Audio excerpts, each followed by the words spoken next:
우리가 이제 평생 이제 살면서 성경을 얼마나 이렇게 알고 갈까 이런 생각을 해봅니다.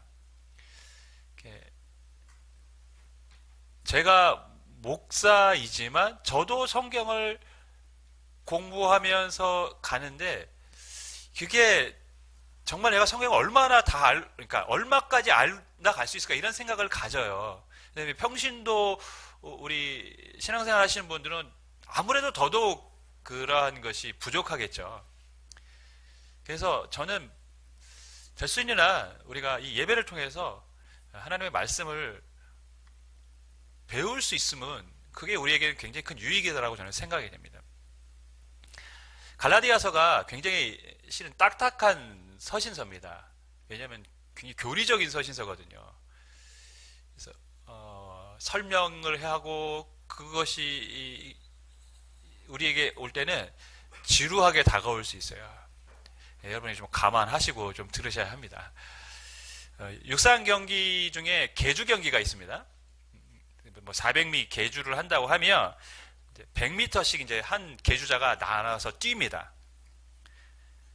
한 사람씩 정해진 이제 자기 구간만 뛰면 돼요. 근데 자기가 정말 빠르다고 생각해서 내가 더 많이 뛰는 게 우리 팀에 유리하다고 생각해서 자기 구간을 오버해서 더 뛰면 어떻게 됩니까?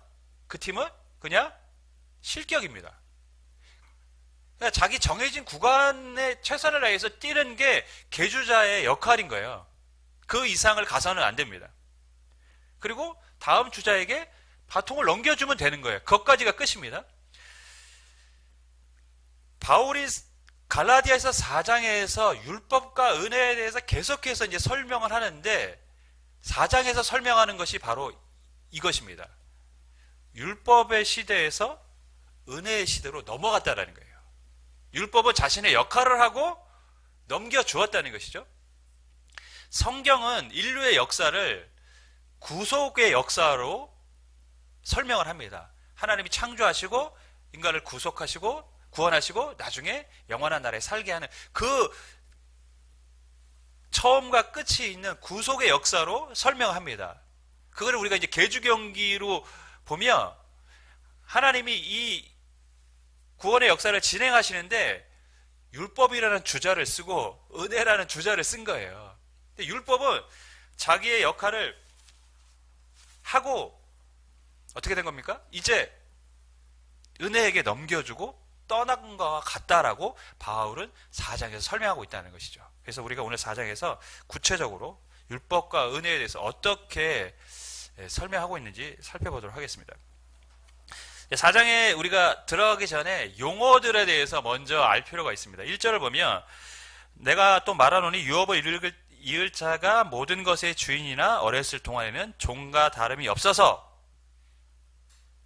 그 아버지가 정한 때까지 후견인과 청지기 아래에 있나니 이렇게 이제 얘기합니다. 그러니까 후견인이 나오고 청지기가 나옵니다. 후견인은 뭡니까? 그럼?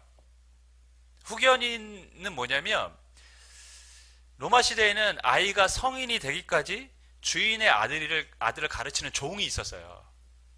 그 집안에서 가장 총명하고 똑똑한 종을 세워서 아들을 가르칩니다. 그게 이제 가정교사, 후견인이죠. 그러니까 로마의 귀족의 아들들은 아들로 태어났다고 해서 아버지의 모든 상속을 받는 게 아니에요. 처음에는 이 후견인을 통해서 혹독한 훈련을 받게 합니다. 어렸을 때. 그래서 후견인이 이 아이가 정신적으로나 육체적으로나 여러 가지 측면에서 성인이 될 만하다라고 인정을 해주면 그때 아버지의 유업을 이어받을 공식적인 아들로 인정을 해줘요. 그러니까 후견인이 권한이 굉장히 어떤 겁니까? 센 걸 우리가 알 수 있습니다. 청지기는 뭡니까? 알아? 재산을 관리하는 사람인데 로마 시대에는 만 25세가 되기 전까지는 이 재산은 청지기가 관리를 합니다. 아버지가 일찍 돌아가셨어요? 그럼 아들이 그 재산을 자기 마음대로 쓸 수 있는 게 아니라 청지기가 관리해서 씁니다. 아들이 쓰고 싶어도 못 써요. 청지기의 허락을 받아야 돼요. 청지기가 노하면 못 쓰는 겁니다. 그러면 분명히 귀족 집안의 아들로 가문의 모든 것을 상속받을 상속자이지만 어렸을 때는 어떤 것입니까? 집안의 종인 후견인이나 혹은 청지기에게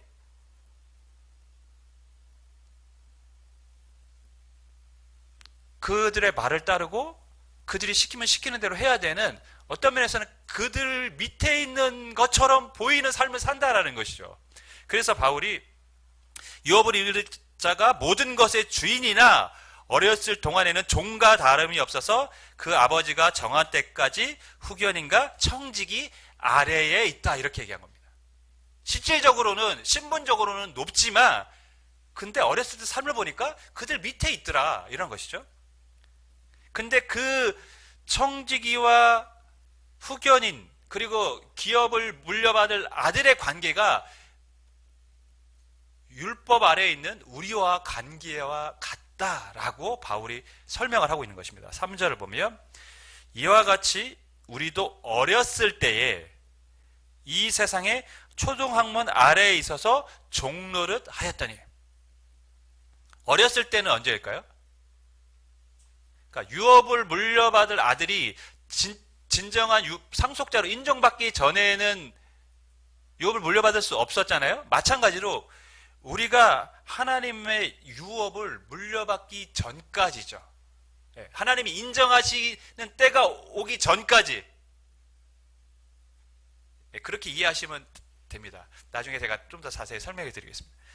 그리고 이 세상 초등학문 아래서 율법 아래서 우리가 종노를 했다는 것이죠. 그러니까 진짜 유업을 물려받기 전까지는 우리도 율법 아래서 율법의 명령을 따르고 율법의 지시를 받아야 되는 종의 신분과 같았다는 것입니다. 갈라디아서뿐만 아니라 성경을 보면 이 율법을 어쩔 때는 긍정적으로 표현을 합니다. 그리고 어떨 때는 굉장히 부정적으로 이야기합니다. 지금 보면 율법은 굉장히 부정적인 표현이죠. 우리가 율법 아래서 뭐 한 겁니까? 종노릇 한 거예요. 율법은 우리를 지배하는 겁니다. 3장에서도 보면 율법의 저주에서 우리를 성랑하셨다 얘기합니다. 율법이 우리를 저주한다고 얘기합니다. 율법이 우리를 저주합니까? 우리가 가끔 드라마를 보면, 사극 같은 걸 보면 그 왕의 사랑을 받기를 원하는 두 여자들 간에 질투가 있죠. 그러면 한 여자가 지푸라기 같은 걸로 인형 모양 만들어가지고 큰 대바늘로 막 찌르면서 막 저주를 퍼부으면 그 한 여자가 어떻게 되죠? 왠지 모를 막 고통을 느끼고 통증을 느끼고 막 괴로워합니다. 의원이 와서 막 해도 질병을 알 수 없다, 원인을 알 수 없는 질병이다, 막 이러죠. 그런 저주가 내린 겁니까? 율법에 우리에게 무슨 저주를 합니까? 율법 안에는 사람을 저주하는 주문이 담겨져 있습니까? 근데 분명히 성경은 우리에게 율법의 저주라고 표현하고 율법의 정죄라고도 합니다. 율법이 우리를 정죄한다고도 합니다.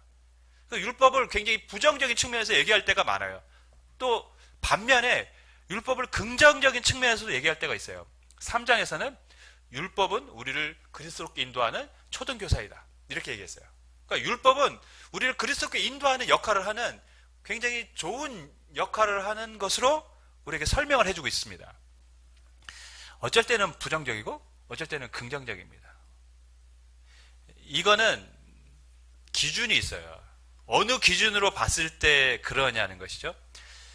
제가 예를 들면 어떤 사람이 아주 고된 훈련을 통해서 최고의 마스터가 됐다고 생각해 보겠습니다. 아주 훌륭한 그 분야에 탁월한 기술자 혹은 전문가가 된 거죠. 혹독한 1단계, 2단계 과정, 혹독한 과정을 거쳤어요. 만약 군사훈련 같으면 최고의 정예 요원을 뽑기 위해서 엄청난 군사훈련을 시킵니다. 인간이 할 수 있는 그 최대한의 그런 극한 한계를 경험하게 하면서 결국 그 과정을 통해서 최고의 그런 정예 부대의 간부가 되거나 하는 그런 사람이 됐어요. 그렇게 된 다음에 보면 어떻습니까? 그가 거쳐온 과정들은 뭐죠? 그를 그 자리에 오게까지 한 훈련의 과정, 자기를 성숙시키고 단련시킨 과정, 자기를 그 자리까지 인도하게 한 과정이에요. 그죠? 그 상황에서 보면. 그런데 그게 없다면 정말 육체적인 훈련만 받고 끝났다며 그 과정은 뭡니까? 너무 힘든 일, 너무 힘들었던 삶, 고통스러운 시간들, 다시 하고 싶지 않은 시간들이 되는 거죠. 율법이 하나님이 정하신 때가 오기 전까지는, 하나님이 정하신 때가 오기 전까지의 시점으로 보면, 그 그리스도가 오기 전까지 보면 어떻습니까? 율법은 우리를 괴롭히는 겁니다. 율법을 지켜야 하고, 그 율법을 지키지 못하는 결국 인간은 어떻습니까? 하나님 앞에 저주, 죽을 수밖에 없는 거죠. 율법을 지키지 못하는 인간은 결국 구원을 받을 수 없기 때문에, 그러니까 율법의 저주, 영원한 생명을 얻을 수 없는, 영원한 사망에 이르는 그런 삶을 살게 되는 것이죠.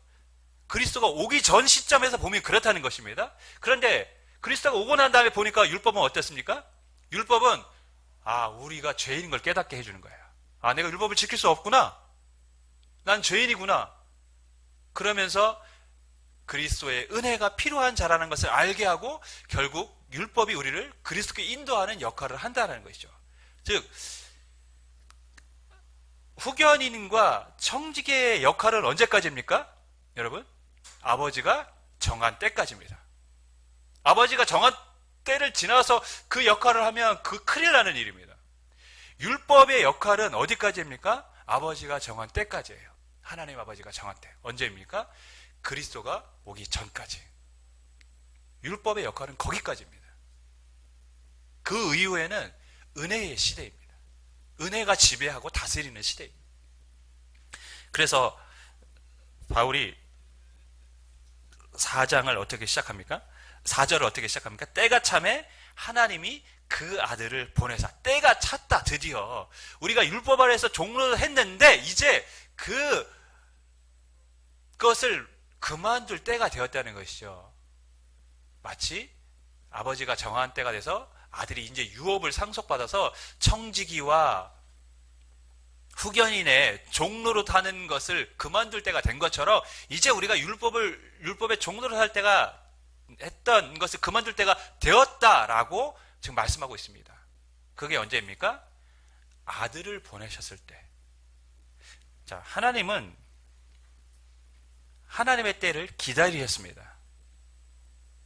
아무 때나 아들을 보내신 것이 아니라 때가 충분히 찼을 때, 지금 아들을 보낼 때가 되었다라고 하나님이 인정하셨을 때 아들을 보내셨다라는 것입니다. 그러면 그때가 언제일까요? 우리가 역사적으로 보면 로마가 지금 세상을 통치하는 시대입니다. 로마의 시대는 우리가 잘 아는 것처럼 평화의 시대라고 얘기했어요. 평화로운 시대입니다. 평화로운 시대였기 때문에 제가 계속해서 말씀드리지만 사도들이 복음을 들고 세계로 나가서 전하기 쉬운 시대였어요. 왜? 평화의 시대니까. 두 번째, 모든 길은 뭘로 통합니까? 로마로 통합니다. 지금에 있는 현대식 도로의 처음 시초가 로마입니다. 로마는 땅을 이제 조금 파서 자갈을 메꿉니다. 그걸로 자갈로 메꿨어요. 그 다음에 거기다 널판지로 탁탁탁탁 덮어놨어요. 그리고 옆에 배수로를 팠어요. 딱 지금의 현대식 도로 아닙니까? 우리 땅 파서 아스팔트 깔고 옆에 배수로 하고, 평판하게 만들어서 달리기 편하게 한 거예요. 많은 나라를 정복했기 때문에 그 나라까지 가려면 어떻게 해야 됩니까? 빨리 가야 되는데, 그렇게 해서 지금의 도로 같은 도로를 로마 시대에 만들어 놓은 겁니다. 길이 잘 만들어졌기 때문에 육로로 사도들이 복음을 들고 가기 너무 편했던 것이죠. 세 번째는 뭐죠? 언어가 통일이 됐습니다. 로마 이전에 헬라가 세상을 지배를 했는데 언어는 헬라어를 썼어요. 헬라어는 굉장히 쉬운 언어였습니다. 로마의 언어, 라틴어는 어렵습니다, 여러분. 근데 헬라어는 되게 쉬웠어요.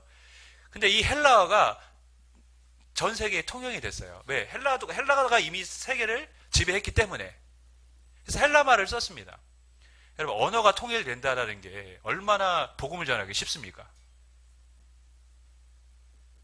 한국 사람들에게도 복음 전하기 어려운데 외국 사람들에게 가서 복음 전하라고 하면 쉽습니까? 그건 뭐 어렵죠. 왜? 말이 안 통하는데. 근데 이미 말이 통한 거예요. 그 네 번째가 뭐냐면 로마 시대에 많은 종교들이 있었어요. 근데 사람들이 그 종교에 너무 식상했어요. 그리고 그 종교가 굉장히 뭐라 그럴까요? 공허하다라는 걸 많이 느꼈습니다. 그래서 로마 시대의 사람들이 우리가 영화를 보면 알듯이 굉장히 막 사람들이 쾌락을 즐기고 이런 것들을 자주 보게 되는데 사람들이 공허하고 쾌락을 즐기다 보니까 뭔가 새로운 종교가 없을까라는 그런 영적인 굶주린 갈망들이 있었습니다.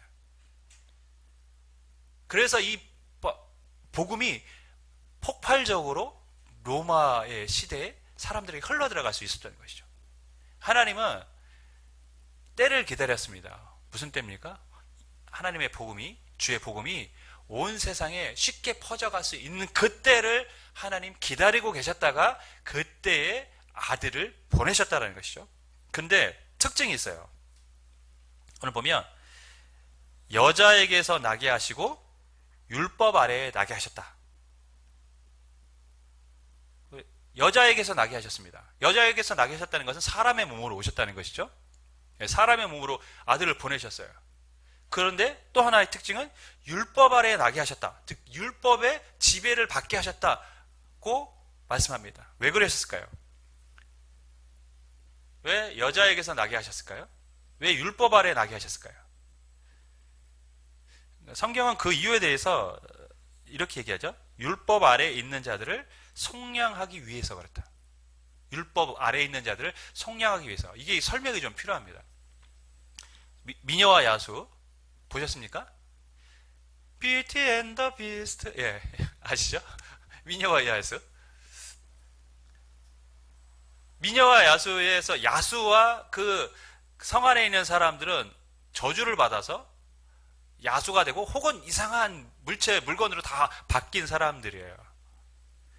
그래서 이들이 장미의 마지막 꽃잎이 떨어지기 전까지 저주를 풀지 않으면 평생 인간으로 돌아올 수 없는 그런 상황입니다.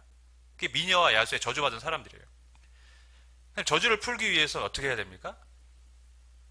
야수를 진정으로 사랑하는 여자가 나타나야 돼요. 그래야 저주가 풀려요.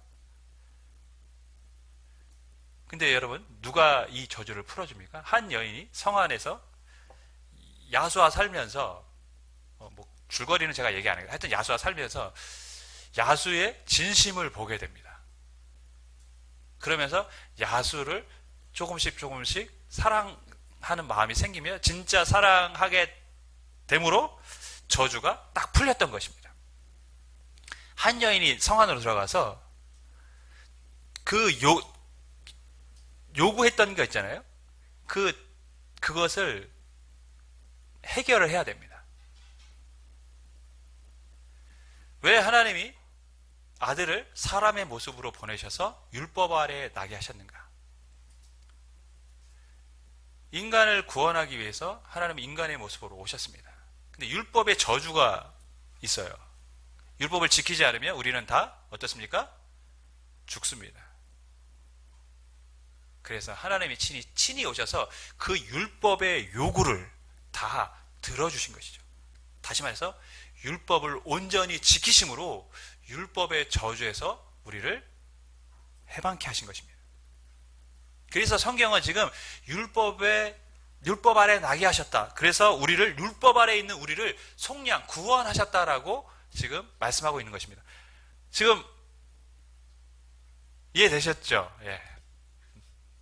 미녀와 야수까지 동원했기 때문에 이해하셨으리라고 믿습니다.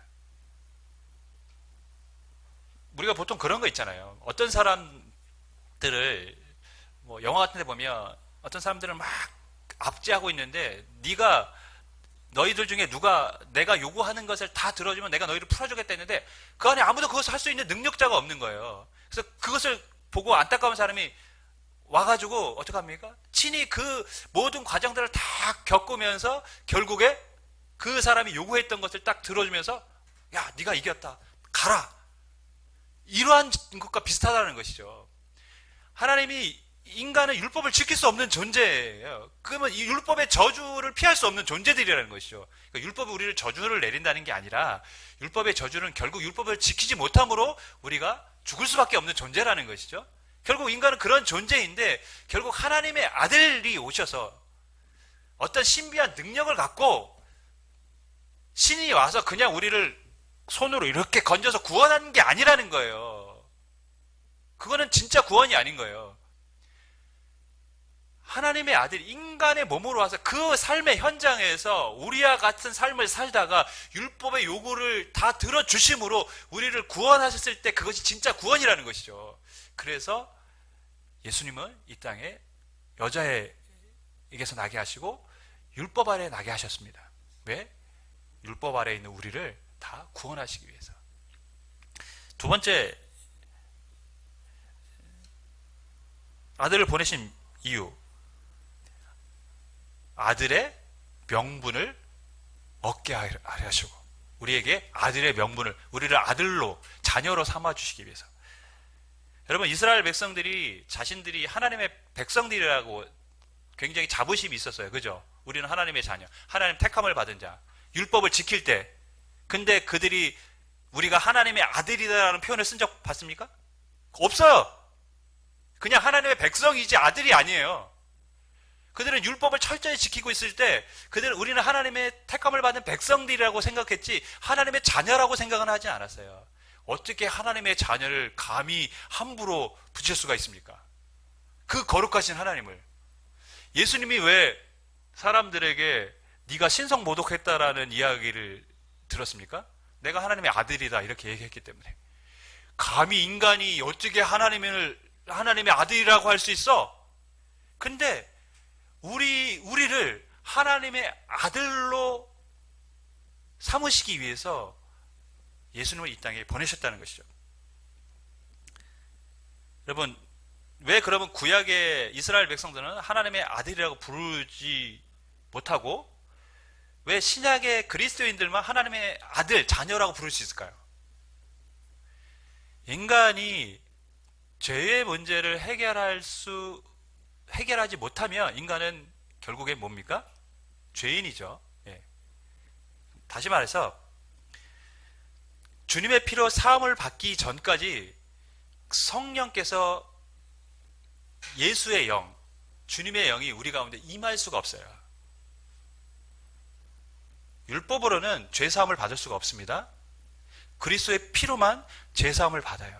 그래서 우리가 죄사함을 받았기 때문에 이제 성경을 보면 아들의 영이 우리한테 임한 것입니다. 아들의 영이 뭡니까? 성령. 아버지의 영으로도 표현하고 아들의 영이라고도 표현합니다. 성령이 우리 가운데 오셨어요.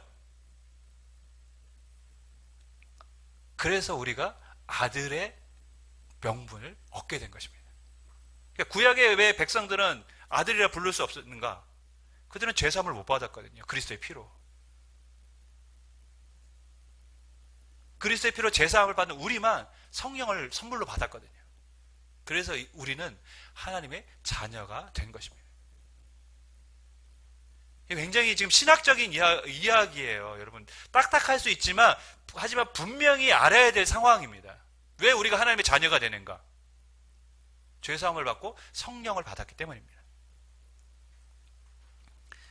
여러분, 그래서 우리가 아들이 됐기 때문에 뭐죠?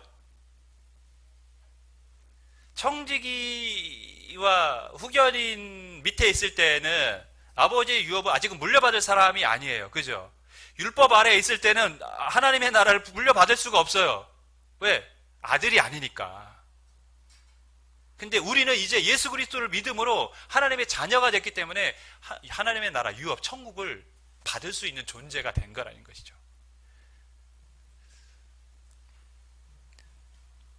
자, 그러면 오늘 말씀해 주는 교훈은 무엇일까요?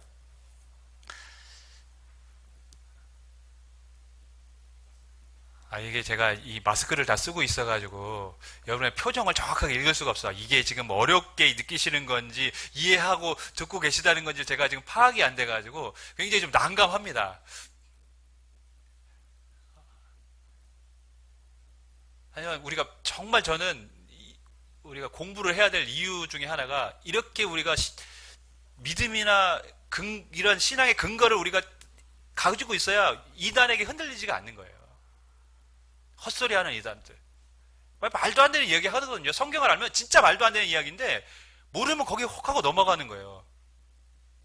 그래서 다음 주에는 제가 살펴볼 게 하나님 어머니라고 하는 그 하나님의 교회들이 있죠. 예. 걔네들이 주장하는 그 구절이 이제 갈라디아서 4장 20 몇 절에 나오는데 그 부분을 갖고 제가 왜 그게 틀리는 건지에 대해서 말씀을 근거로 얘기를 하려고 합니다. 오늘 말씀해 주는 이제 교훈은 뭐냐? 지금은 은혜의 시대라는 거예요. 율법의 시대는 이제 끝났어요. 율법의 역할은 끝난 겁니다. 하나님 거기까지예요. 예수님이 오시기 전까지 율법은 자기의 역할을 다 한 거예요. 그리고 지금은 은혜가 지배하고 은혜가 다스리는 시대입니다. 여러분 모세가요 가나안 땅에 들어갔습니까? 못 들어갔습니까? 못 들어갔어요. 왜 못 들어갔습니까? 가데스 바네아라는 곳에서 백성들이 목이 말라가지고 물 좀 주세요, 물 좀 주세요 막 모세를 원망하니까 모세가 화가 났어요. 이제 지금까지 여러 가지 이적을 통해서 하나님의 역사를 봤는데 여전히 가나안 땅 들어가기 길목에 거의 다다라서까지 그들이 막 원망하는 모습을 보니까 너무 답답한 거예요. 그래서 반석을 지팡이를 두 번 땅땅 치면서 내가 너희들에게 물을 내랴. 우리나라 말로는 이렇게 썼어요. 내가 너희들에게 물을 내랴. 이게 좀 무슨 말인지 잘 어감이 느낌이 안 와요. 근데 보면은 영어 성경을 보면 내가 너희들에게 물을 내줘야 하냐 이거예요. 내가 꼭 이렇게까지 해야 돼? 이런 말인 거예요. 그러니까 베드로 아니 누굽니까 지금 모세가 제가 시간이 지금 많이 가요. 모세가 너무 지금 화가 난 거예요. 그러니까 반석을 두 번 딱딱 내려치면서 내가 이렇게까지 해야 되냐 이런 표현한 거죠. 근데 하나님이 네가 하나님의 거룩함을 나타내지 못했다라고 해서 너는 가나안 땅 들어가지 마 이렇게 했습니다. 근데 솔직히 여러분 그 하나님이 그렇게 말씀하신 것에 대해서 우리가 실은 납득이 좀 안 가요. 왜? 모세가 지금까지 얼마나 충성되이 헌신했습니까? 그리고 또 다른 백성들은 더 원망하고 더 불평하고 했는데 그래도 가나안 땅 들어갔는데 왜 모세는 그거 하나에 못 들어갑니까? 실은 어떤 면에서 보면 하나님은 의도적으로 모세를 못 들어가게 했다고 볼 수 있습니다. 왜냐하면 모세는 굉장히 상징적인 인물이기 때문입니다. 어떤 상징적인 인물입니까? 모세하면 신약성경에 계속 어떤 말이 나오죠? 모세의 율법. 모세는 누구를 상징합니까? 율법을 상징합니다. 가나안은 그럼 뭘 상징합니까? 우리가 가나안 땅 부르면 다 천국. 하나님 우리에게 주신 약속의 땅, 본향, 다시 말하면 구원이죠. 율법은 구원에 이르게 할 수 없는 거예요. 하나님이 구속의 관점에서 보면 모세는 안 들어가는 게 맞아요. 왜? 율법 시대의 사람이니까. 그것을 통해서 하나님 우리에게 뭘 말씀하고 싶었던가요? 하나님의 나라는 율법, 우리의 행위로 들어가는 게 아니라는 것이죠. 뭐로 들어갑니까? 은혜로 들어가는 겁니다. 그래서 모세보다 더 원망하고 불평하고 모세보다 못된 짓 많이 한 그 백성들도 들어갔어요. 모세보다 잘나서 들어간 게 아니에요. 은혜로 들어간 거예요. 은혜로. 지금은요 은혜의 시대입니다. 로마서 8장 1절에 그러므로 이제 그리스도 예수 안에 있는 자에게 결코 정죄함이 없다 선언했어요. 우리는 율법의 정죄를 받지 않습니다. 우리가 지금 실은 부족한 모습이 있고 하나님 보시기에 부끄러운 모습으로 살아가고 있을지라도 우리는 율법의 저주를 받지 않아요. 율법의 정죄를 받지 않아요. 왜? 지금은 그리스도의 은혜가 우리를 지배하기 때문인 줄 믿습니다. 우리는 은혜로 구원받습니다. 저와 여러분이 은혜로 이 자리에 나온 줄 믿습니다. 두 번째 오늘 말씀해 줄 교훈은 성도는 종이 아니라 아들이라는 것이죠. 예. 성도는 종이 아니라 아들입니다. 종과 아들의 차이는 뭡니까? 종은 아무리 아들이 어렸을 때 아들을 지배한다고 해도 종은 그게 권한이 거기에 닿습니다. 아들은요 지금 그 상황에서는 청지기와 후견인에게 뭔가 따라야 되는 존재이지만 결국에는 어떻습니까? 모든 것을 유업으로 받을 자입니다.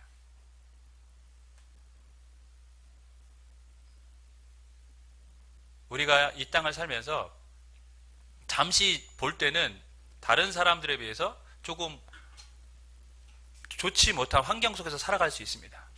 그죠? 그러나 결국 우리는 하나님 나라를 유업으로 받을 자들입니다. 비교할 수 없는 그 유업을 받을 자들이에요. 여러분, 세상에 많은 것을 갖고 천국에 갈 수 없다면 그게 무슨 소용이 있습니까? 우리가 하나님 나라에 갈 수 있다는 것은 하나님이 우리에게 주신 가장 큰 선물인 줄 믿습니다. 우리가 그것을 받은 사람들입니다. 말씀을 맺습니다. 우리가 은혜로 구원받았음을 잊지 마십시오. 그리고 우리는 자녀로 부름을 받았습니다. 자녀는 두려움이 없습니다. 종들은 주인의 눈치를 봐야 되고 주인의 말에 자신의 생명이 왔다 갔다 하기 때문에 주인을 두려워합니다. 그러나 아들은 두려워하지 않습니다. 왜냐하면